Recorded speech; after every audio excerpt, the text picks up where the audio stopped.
주부에 있는 것과 다른데요. 로마서 8장 28절입니다.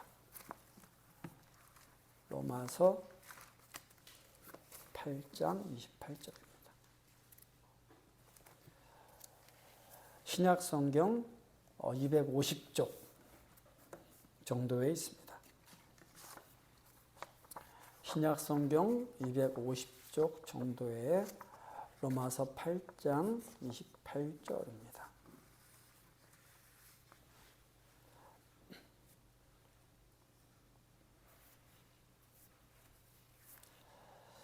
한 목소리로 우리 같이 읽겠습니다. 우리가 알거니와 하나님을 사랑하는 자, 곧 그의 뜻대로 부르심을 입은 자들에게는 모든 것이 합력하여 선을 이루느니라. 아멘. PPT 하나 넘겨줘 보세요. 영화, 그 불안당, 나쁜 놈들의 세상이라는 거 한번 혹시 보셨나요? 많이 보셨네요. 영화에서 조직폭력배 실세로 나온 그 서울경구와 그 위장 잠입 경찰로 나왔던 임시완이 감옥에서 만나서 이제 서로에게 마음이 열리면서 했던 대사가 있습니다.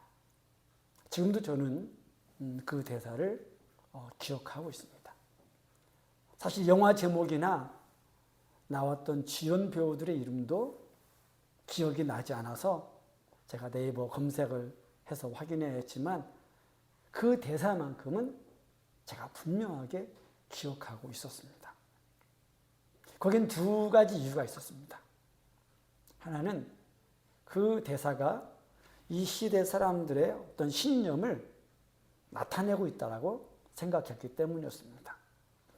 또 다른 이유는 그 대사가 대변하고 있는 이 시대 사람들의 그 신념이 저의 신념과는 달랐기 때문이었습니다.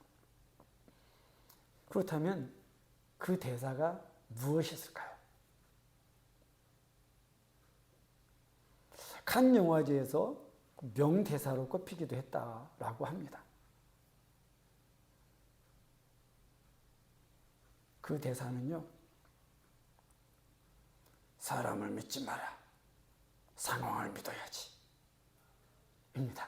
제가 좀 연습을 했어요. 네. 사람을 믿지 말고 상황을 믿으라. 라는 그 대사의 그 여운 때문에 영화를 보면서도 계속, 그리고 영화를 본 이후에도 제가 그 대사를 곰곰이 생각해 봤습니다.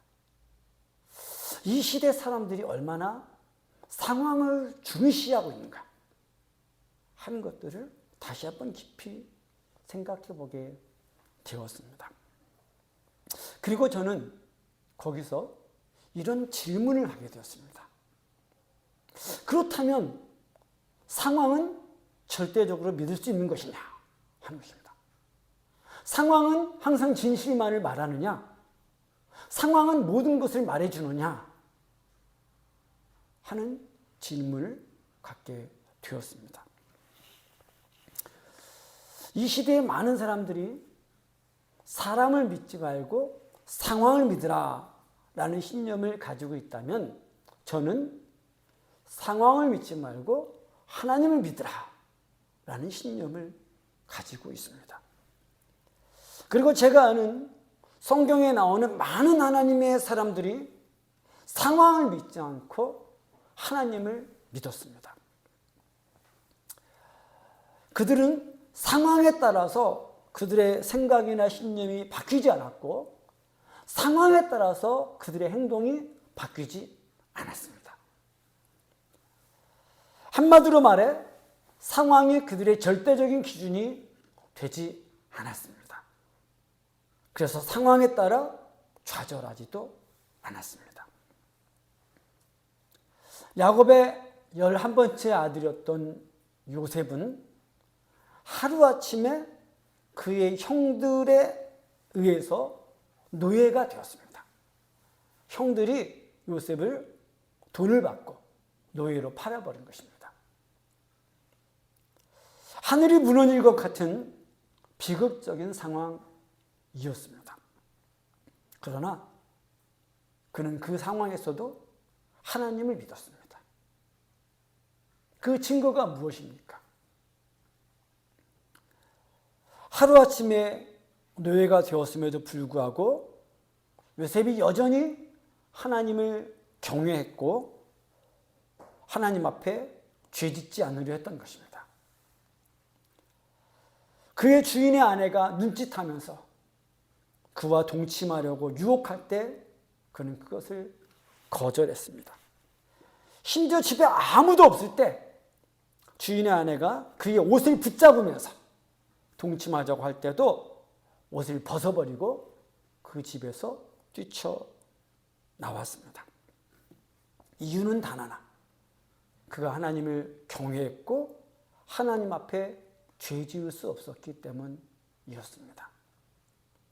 만일 요셉이 그의 형들에 의해서 노예가 된 상황으로 인해서 낙담했다면, 좌절했다면, 그래서 그 상황으로 해서 하나님을 의심했다면, 하나님을 원망했다면 그는 하나님을 경외하지 않았을 것입니다.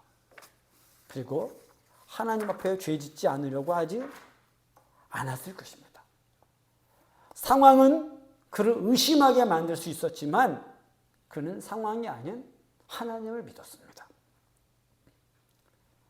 그의 주인 보디발이 아내의 말만 듣고 요셉이 그의 아내를 성추행하려 했다라고 오해하여 그를 감옥에 가두었을 때도 요셉은 상황을 믿지 않고 하나님을 믿었습니다. 그 증거가 무엇입니까? 요셉이 감옥에 갇혔을 때 애굽 왕 바로의 두 신하가 감옥에 갇히게 되었는데 그 둘이 어느 날 꿈을 꾸고는 그 꿈을 해석할 사람이 없어서 근심하고 있었는데 그때 요셉이 그들에게 말한 겁니다. 해석은 하나님께 있지 않습니까? 나에게 말해 보십시오. 그는 감옥에 갇힌 그 상황에서도 하나님을 인정했고 하나님께 영광을 돌렸습니다. 만일 요셉이 성추행범이라는 누명을 쓰고 감옥에 갇힌 죄수가 되었다는 것을 해서 좌절했다면, 그래서 그가 하나님을 의심했다면, 하나님을 원망했다면 하나님을 인정하고 하나님께 영광을 돌리려고 하지 않았을 것입니다. 요셉이 처했던 상황들은 하나님께서 요셉을 잊으신 것처럼 보이고 하나님 요셉을 버리신 것처럼 보이고 더 나아가 하나님이 계시지 않은 것처럼 보일 수 있었습니다. 그러나 요셉은 상황을 믿지 않고 하나님을 믿었기 때문에 그 상황에서도 여전히 하나님을 경외하고 하나님을 인정하고 하나님께 영광을 돌리려고 했습니다. 하나님 앞에 죄짓지 않으려고 했습니다. 여전히 하나님께서 그를 사랑하시고 그와 함께 계시다고 믿었습니다. 분명히 그 상황들은 요셉에게도 견디기 힘든 상황들이었을 것입니다. 이해하기 어려운 상황들이었을 것입니다. 하나님께서 이 세상을 주관하시고 하나님께서 나를 사랑하시고 하나님께서 나와 함께 하신다면 왜 이런 일이 일어나는 것일까? 라고 질문할 수 있기 때문입니다.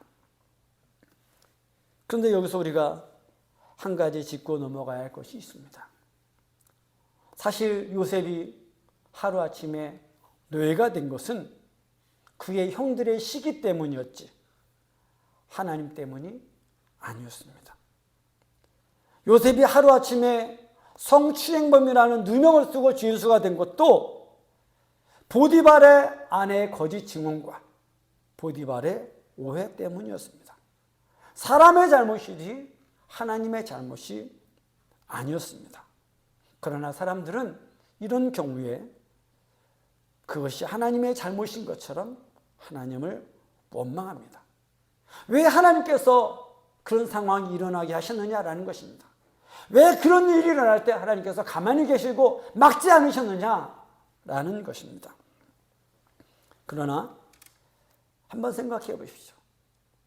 만약 이 세상에서 어떤 악한 일이 일어나려고 할 때마다 하나님께서 그것을 막으신다면 우리는 죄를 지을 수 없을 것입니다. 그리고 하나님께서 우리에게 주신 자유의지도 아무 의미가 없을 것입니다. 우리가 죄를 짓지 않고 선을 행한다고 해도 그것이 전혀 하나님의 기쁨이 되지 않을 것입니다. 어차피 우리가 죄를 지을 수 없다면, 어차피 선을 행할 수밖에 없게 되어 있다면 그것이 무슨 하나님께 기쁨이 되겠습니까? 자, 그렇다면 하나님께서는 그 상황들을 그냥 지켜보기만 하시는 분이십니까? 아닙니다. 하나님께서는 그런 상황들도 이용하십니다. 하나님께서는 그런 악한 상황들, 그런 잘못된 상황들을 이용하여서 하나님의 선하신 뜻과 계획을 이루십니다. 이것을 분명하게 보여주는 것이 요셉의 명대사입니다. 요셉의 아버지 야곱이 죽었을 때 요셉의 형들이 요셉에게 와서 거짓말했습니다. 아버지가 죽을 때 너에게 유언을 남겼어. 너의 형들의 죄를 용서해 주라고 말이야. 형들 생각에 아버지가 죽으면 요셉이 형들이 자기에게 했던 일을 기억하고 거기에 대해서 보복할까 그렇게 염려했던 것이었습니다. 그런데 그때 요셉이 형들에게 이렇게 말했습니다. 하나 넘겨주세요. 요셉이 그들에게 이르되 두려워하지 마소서. 내가 하나님을 대신하리이까. 당신들은 나를 해하려 하였으나 하나님은 그것을 선으로 바꾸사 오늘과 같이 많은 백성의 생명을 구원하게 하시려 하셨나니 당신들은 두려워하지 마소서. 내가 당신들과 당신들의 자녀를 기르리이다 하고 그들을 간곡한 말로 위로하였더라. 당신들은 나를 해하려 하였으나 하나님은 그것을 선으로 바꾸사. 이것이 요셉의 명대사입니다. 요셉의 형들은 요셉에게 몹쓸 짓을 저질렀습니다. 어떻게 동생을 노예로 팔아버릴 수 있습니까? 아무리 어머니가 다르다고 그래도 아버지는 같은데 어떻게 함께 먹고 자란 동생을 노예로 팔아버릴 수 있습니까? 그러나 하나님께서는 그 잘못된 상황, 그 악한 상황을 이용해서 오히려 요셉이 애굽 왕 바로 앞에 설 수 있게 하셨고 애굽의 총리가 되도록 그렇게 이끌어 주셨습니다. 그렇게 하실 수 있는 분이 요셉이 믿었던 하나님이었습니다. 신약 시대의 사도 바울도 그와 같은 고백을 했습니다. 오늘 우리가 읽은 고백이죠. 우리가 알거니와 하나님을 사랑하는 자, 곧 그의 뜻대로 부르심을 입은 자들에게는 모든 것이 합력하여 선을 이루느니라. 하나님을 사랑하는 사람들, 하나님의 뜻대로 부르심을 입은 사람들에게는 모든 것이 합력하여 선을 이룬다라는 것입니다. 사도 바울이 말한 모든 것이 무엇입니까? 말 그대로 모든 것입니다. 기쁜 일, 슬픈 일, 좋은 일, 나쁜 일, 각종 사거나 사고나 사건, 온갖 질병이나 문제들, 이 모든 것들이 다 그 모든 것에 포함됩니다. 하나님을 사랑하는 사람들에게도, 하나님을 믿는 사람들에게도 나쁜 일, 슬픈 일, 사고나 또 질병이나 여러 가지 문제들이 일어날 수 있습니다. 왜냐하면 하나님을 믿지만 여전히 악한 세상에, 죄인들이 가득한 세상에 살고 있기 때문입니다. 그러나 하나님께서는 그 모든 것들이 하나님을 사랑하는 자들에게 좋은 결과가 되도록, 유익하게 되도록 얼마든지 하나님의 것을 바꾸신다, 좋은 선을 이루도록 하나님이 역사하신다라는 것입니다.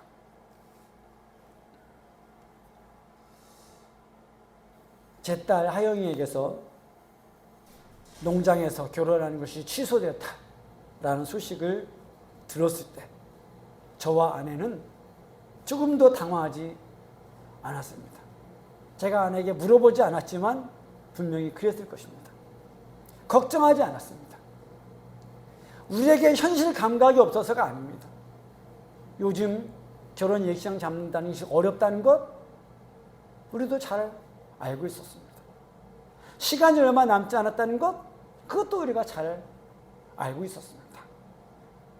그럼에도 불구하고 우리가 좌절하지 않고 또 두려워하지 않을 수 있었던 것은 우리에게 믿는 구석이 있었기 때문이었습니다. 우리가 하나님을 신뢰했기 때문이었습니다. 우리의 형편을 모두 아시는 하나님께서 우리를 도와주실 것이라고 분명히 믿었기 때문이었습니다.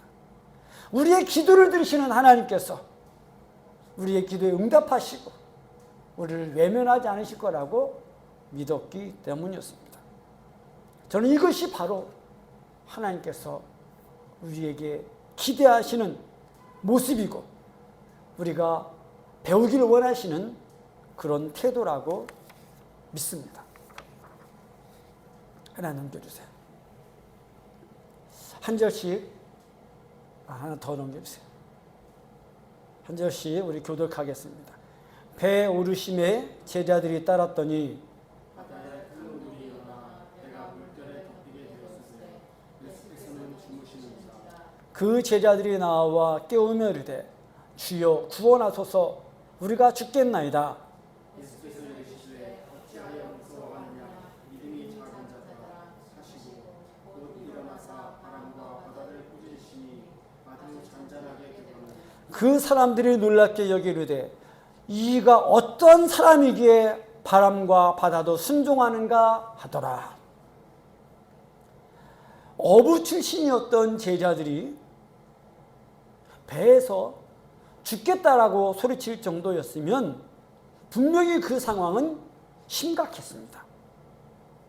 그러나 예수님께서는 제자들에게 어찌하여 무서워하느냐 믿음이 작은 자들아 라고 말씀하셨습니다. 그들이 그렇게 무서워할 필요가 없었다라는 것입니다. 그리고 그들이 그렇게 무서워했던 이유는 믿음이 작기 때문이었다라는 것입니다. 그러면 그들의 믿음이 그렇게 작았던 이유는 무엇이었을까요? 왜 그들은 풍랑이 이는 그 바다 가운데서 배에 물이 들어오게 될 때 우리가 죽겠다라고 소리치며 예수님을 깨웠던 것일까요?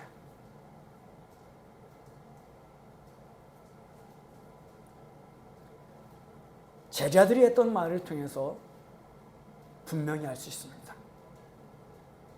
예수님께서 바람과 바다를 잠잠하게 하셨을 때 그 제자들이 말했습니다. 이가 어떤 사람이기에 바람과 바다도 순종하는가 하는 것입니다. 예수님이 어떤 분인지 그들이 잘 몰랐다라는 것입니다. 그들이 예수님의 제자들이었고 예수님을 따르는 자들이었지만 예수님이 어떤 능력을 가지고 계신지 몰랐다라는 것입니다. 예수님이 어떤 분인지 몰랐다라는 것, 바로 그것 때문에 그들이 예수님을 신뢰할 수 없었고 그들이 그때 두려워서 죽겠다고 소리쳤다라는 것입니다.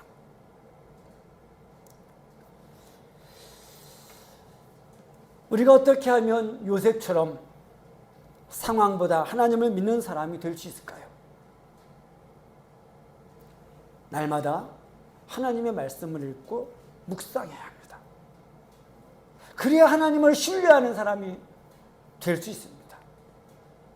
왜 그렇습니까? 우리는 모르는 사람을 신뢰할 수 없습니다. 우리가 신뢰하고 있는 사람은 우리가 잘 아는 사람입니다. 우리가 인정하는 사람입니다. 하나님을 신뢰하는 것도 마찬가지입니다. 하나님을 모르면 하나님을 신뢰할 수가 없습니다.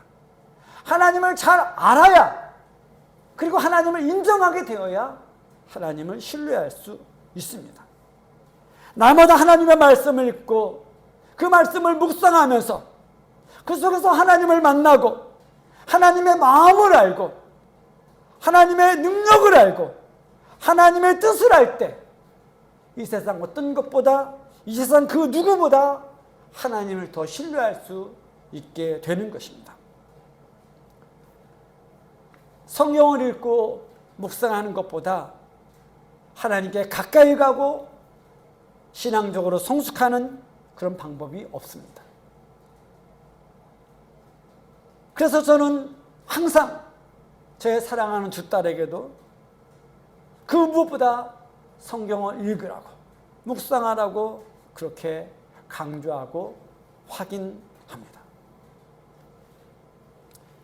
어제와 똑같이 살면서 오늘은 결과가 달라질 것이라고 믿는다면 망상이라고 제가 지난 2주간 이렇게 말씀드렸습니다. 하나님과 더 가까워지고 싶다면, 영적으로 더 성장하고 싶다면 어제와 다르게 살아야 합니다.